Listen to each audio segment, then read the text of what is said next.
अवघ्या 1 एकरातून तब्बल 30 लाखांची कमाई. या पिकामुळं पालटलं शेतकऱ्याचं नशीब. शेतकरी मित्रांनो, आजची यशोगाथा ही अत्यंत प्रेरणादायी असून औषधी पिकांमधून प्रचंड उत्पन्न घेतलेल्या शोभाराम पटेल या सर्वसामान्य शेतकऱ्याची आहे.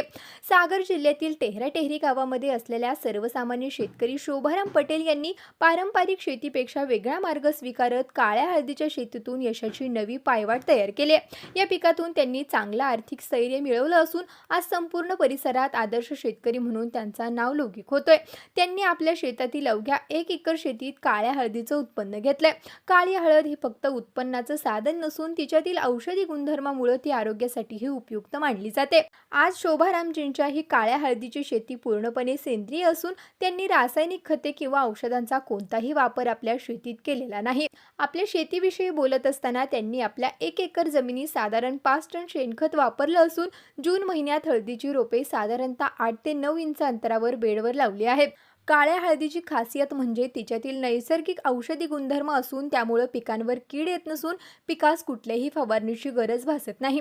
लागवडीनंतर साधारणतः 6 ते 8 महिन्यात हे पीक तयार होत असून फेब्रुवारी महिन्यात काढणीस येतं.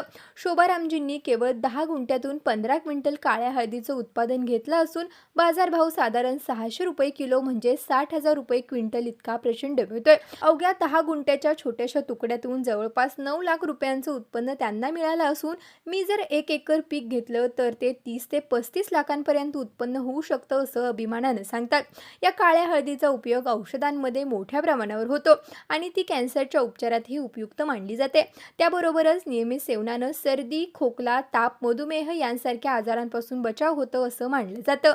ही काळी हळद परिपक्व झाल्यावर तिचा रंग आतून निळसर होत असून त्यातून एक वेगळा सुगंधी वास पसरतो. त्यामुळे शेतात आल्याबरोबर औषधी वनस्पतींचं वातावरण जाणवतं. शोभाराम पटेल यांचा हा अनुभव आपल्याला सांगतोय की औषधी पिकांची शेतकऱ्यांसाठी एक उत्तम पर्याय असून यातून आर्थिक स्थैर्य तर मिळतंच, त्याचबरोबर समाजाच्या आरोग्यासाठीही मोठं योगदान देता येतं.